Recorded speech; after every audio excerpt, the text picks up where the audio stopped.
All right, guys. Thanks for joining the second talk of the AI and autonomy track. It is my pleasure to introduce Mr. Bingyang Wen from Stevens Institute of Technology. Bing is a PhD candidate with research interests in explainable AI, causality, and solving security and privacy issues in AI. Today, he'll be presenting updates on Dr. K.P. Subbalakshmi's research task, WRT-1017, Keyphrase extraction using language embeddings, phases 1 and 2. With that, I turn it over to you, Bing. Hi, thanks for introduction. I'm Bingyang Wen, and today I'm going to present the work of keyphrase extraction using language embeddings. And this work is joint with Shuai Hao, Yupeng Cao, and Dr. K.P. Suba. And both Shuai and Yupeng and I are PhD students from ACE Department of Stevens Institute of Technology.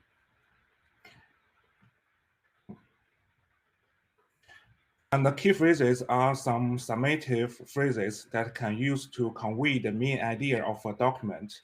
And the key phrase extraction is the first step for a lot of NLP tasks needed for competitive intelligence. Areas that can be benefited from using key phrase extractions can be selected relevant articles for small and medium enterprise attention, rank ideas according to the importance, extract trends or discovery areas of interest, and create summaries for documents.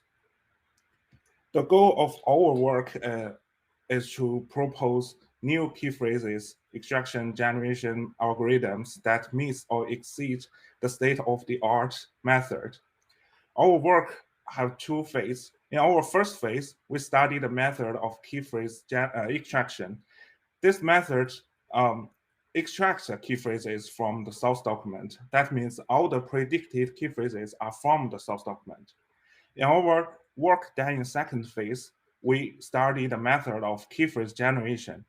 This method employs a generating model that can generate the corresponding key phrases after analyzing the source document. The generating model is usually deep-based and trained to output key phrases for the given document. Now I'd like to present the work that we done in the first phase, which is key phrase extraction using language embeddings. Firstly, our method is a key phrase extraction method. As I mentioned before, that means all the predicted phrases are from the source document that satisfy some patterns that we proposed. And also, it's an unsupervised method. That means people who want to reproduce our work can directly grab and use. Because it's training free, the unsupervised method do not need to train and do not need a large data set and do not need human annotated data. That we can save a lot of resources from training and collecting data. This is the advantage of the unsupervised method. The innovation of our algorithm is that we consider the title similarity.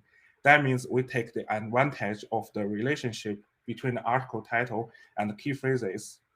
And secondly, we consider the frequency. That means in our experiment, we find that key phrases are more likely to appear more often than other types of word. Then in our experiment, in our method, we directly select the high frequent phrases as candidate key phrases. Also, we propose some new patterns for selecting the candidate key phrases, which I'm going to talk later. And this is the overview of our method. It generally can be divided into two parts. The first part is on the left-hand side, which is about how we selected candidate phrases according to some patterns from the source document. And in the second part is about how we further distill the candidate key phrases to output the predicted the key phrases using language model, using language or language embedding. And And next, I'm going to talk about how we did, what pattern we used to select phrases from the source document. For the key phrases, they always consist of 2 or more words and have some fixed patterns, such as the part of speech patterns. We first explore the part of speech patterns, and the following 5 patterns are proposed by us to be the patterns of part of speech. And they are adjective plus nouns, or nouns plus nouns, or VBN. VBN here represents the verb in past participle plus nouns. And an example can be the distributed system. Or another pattern is adjective plus VBG. VBG here represents the verb present participle plus nouns. And the example can be minimal generating size.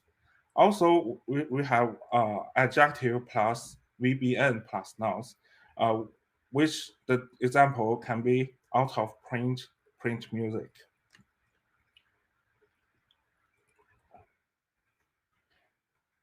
In addition to the part of speech patterns, we also consider the frequency, that we compute high frequency key phrases which occur 2 or more times, and we output them directly as the predict key phrases. In addition to select by the patterns, after we select the candidate key phrases from the source document, we further do some trimming by delete some unimportant words for the candidate phrase. And there are some examples of unimportant words like such, more, other, and to delete the unimportant words from candidate phrase. Here is an example, like we remove such from such information architecture and to information architecture. And next, I'm going to talk about how we further distill this kind of this candidate key phrases by using language embedding.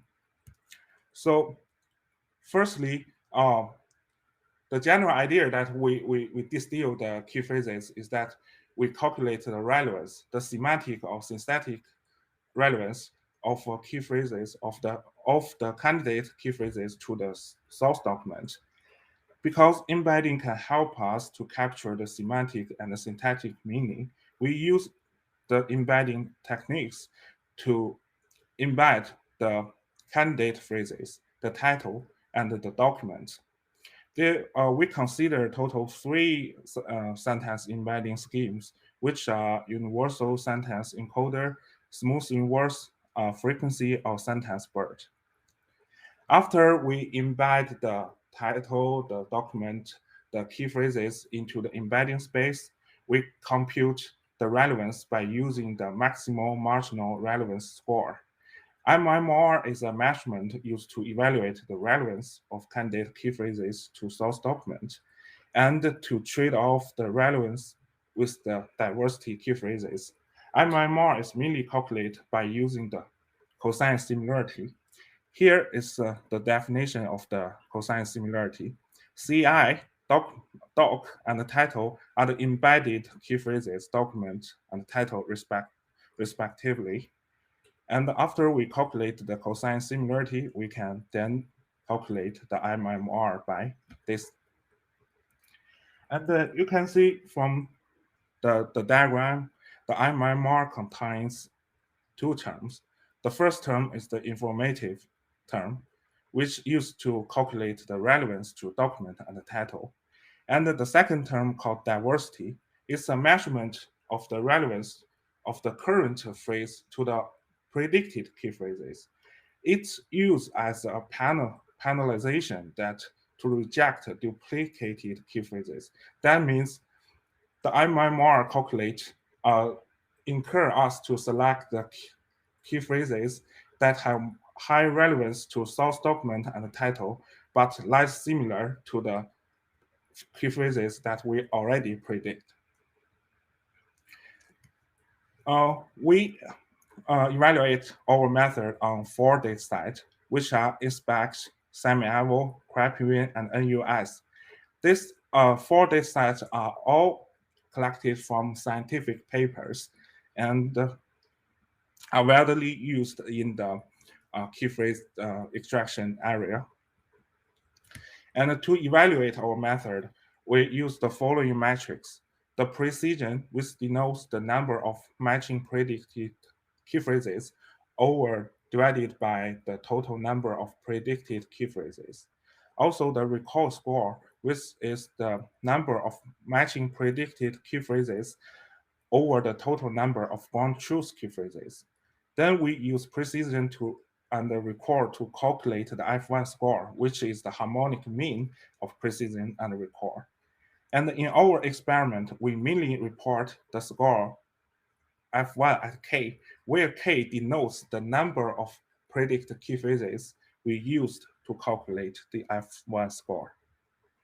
And here is the result. You can see in the bottom that our method with the SIF embedding achieves the best score and most of the time, which knows that our method can help to improve the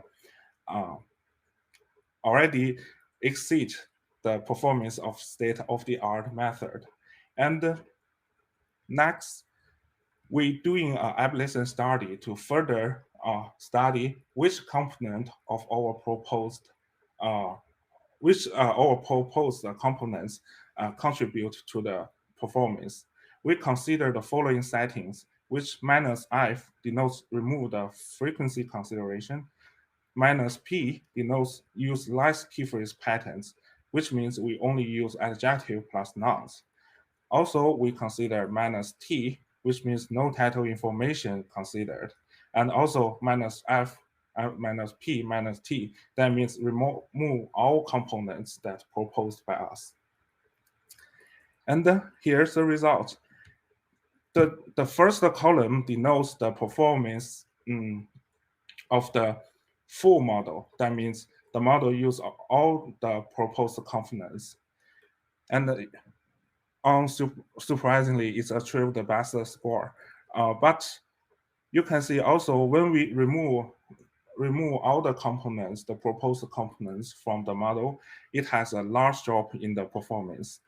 Also, there's one thing that is in the 3 out of 4 datasets, by removing the frequency components, it caused the largest performance drop, which means the frequency is the most important component to contribute to our final performance. The conclusion for phase 1 is that in the inspect, NUS, crap-even, and the semi-eval dataset, our method achieves the best or the second best result compared with other unsupervised method. And then I'm going to introduce our work done in the second phase, which is transformer-based adversarial keyphrase generation. And keyphrase generation method can generate absent keyphrases.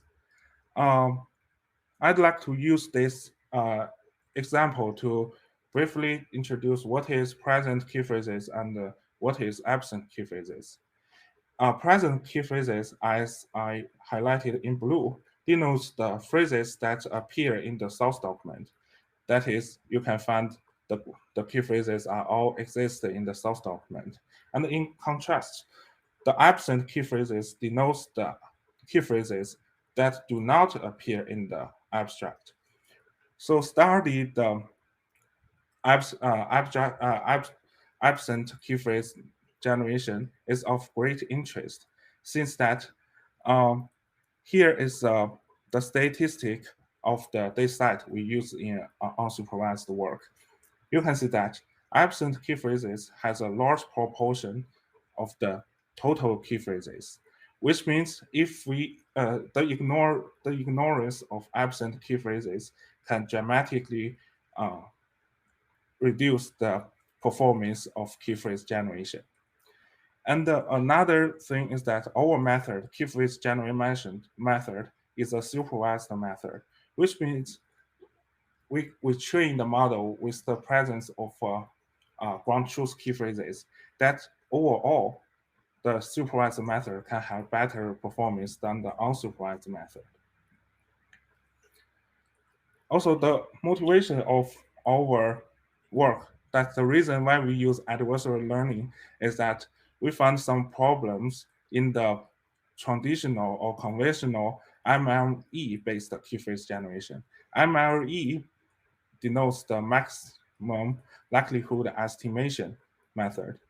The first problem in the MLE-based key phrase generation is the exposure bias that denotes the phenomena of mismatch of hidden states in train and test time. It's mainly caused by, in the train time, when we want to generate some examples, people use the key phrases from the ground truth to help to generate so that it can stabilize the training process.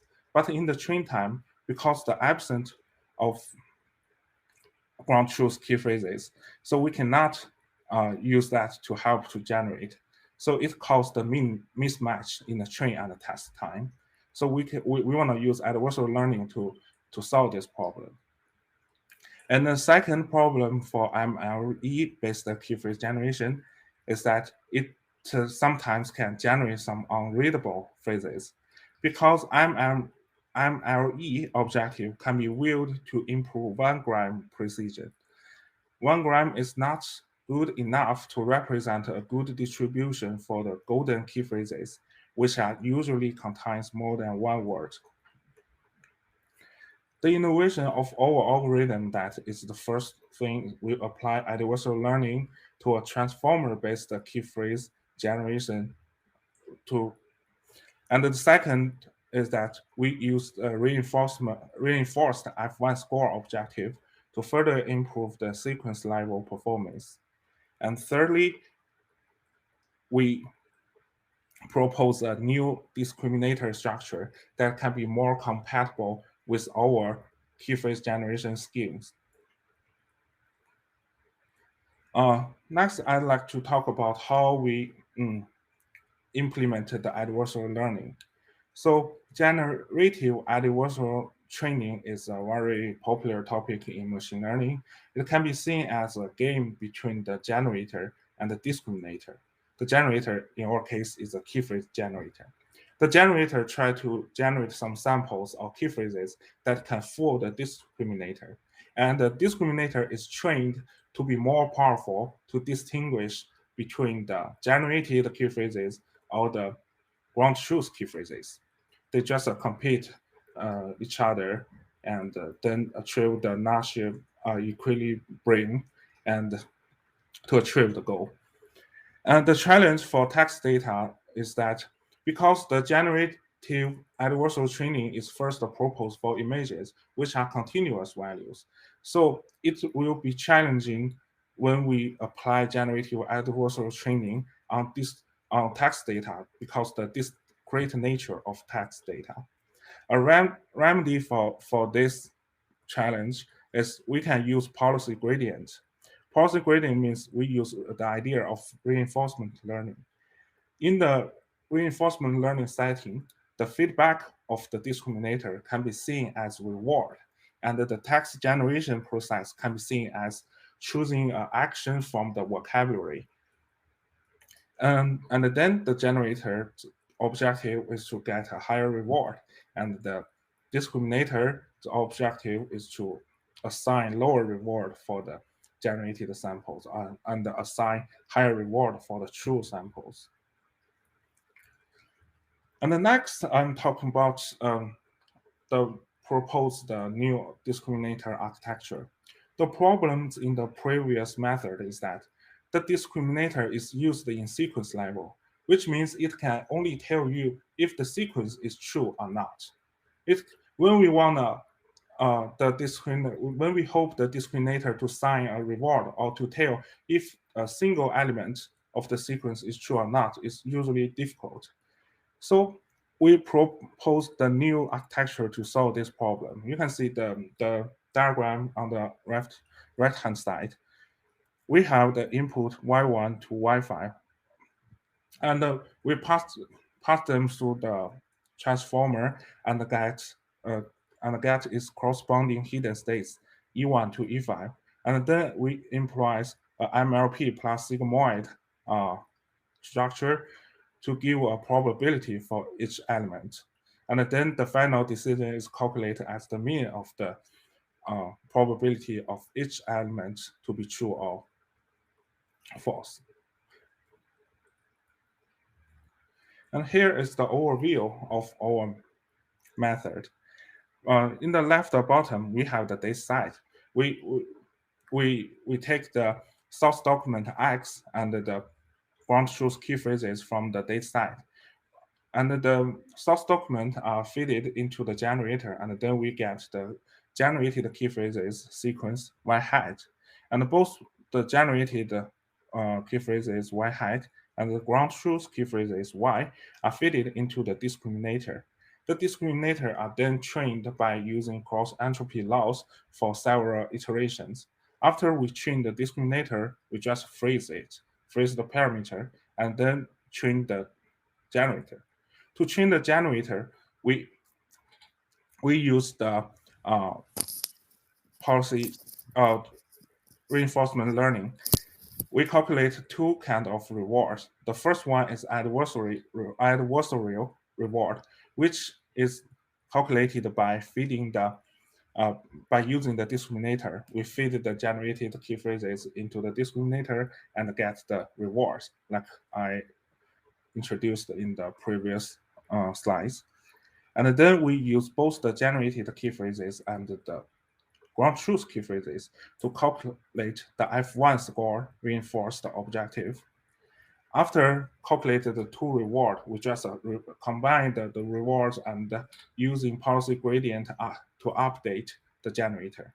And then this complete a training cycle. We just completed iteration generator and the discriminator iteratively and alternatively to achieve the final goal. And to train our dataset, we use a KP20K dataset, which contain about 567,000 documents. We take 80% of KP20K to be the train dataset and 10% to be the validation dataset. For the test datasets, in addition to the dataset we considered in the unsupervised case, we use the rest 10% of KP20K to be the test dataset. And we use the same metrics that we used in unsupervised to evaluate our method. And here are the results.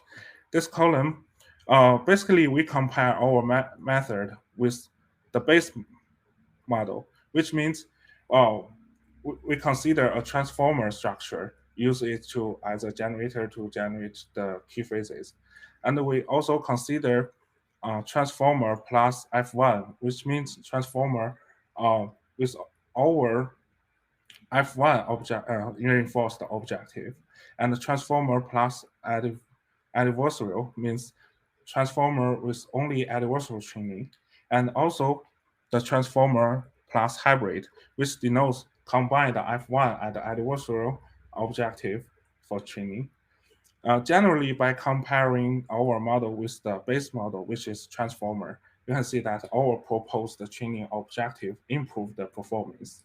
And we also found that the transformer plus F1 have better performance on present key phrase generation, and the transformer plus hybrid objective have better performance on the absent key phrases generation.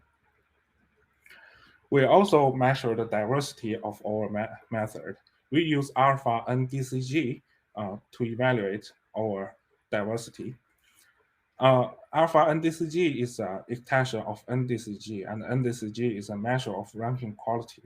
The alpha NDCG can measure diversity by rewarding new key phrases and penalizing the duplicated key phrases. You can see that on the 3 out of 5 datasets, we can have we improve the performance, we improve the diversity. And the conclusion for our work is generally our proposed method, which is F1 plus adversarial training objective, can improve the generative diversity and the performance of generating both present and absent key phrases. By ablation study, we found that F1 score reinforced objective is good at improving present key phrases performance, while for the adversarial training, it's good at improving the absent key phrases performance. Okay, I'd like to stop here and any questions.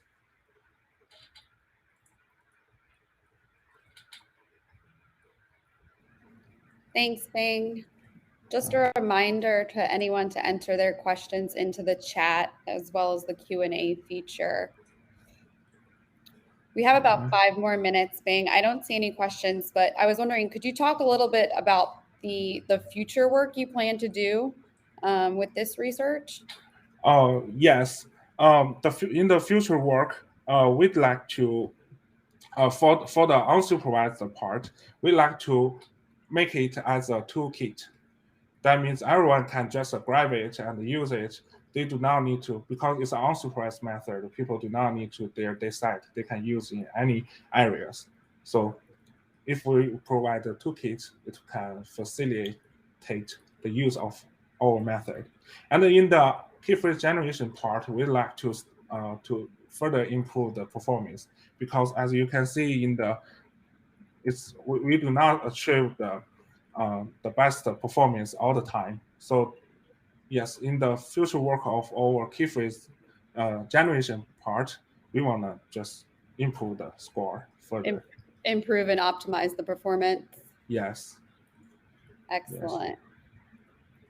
Yes. Okay. Well, thank you so much for your presentation and for your time. Thank you. Thank you. Bye. Bye-bye. Bye-bye.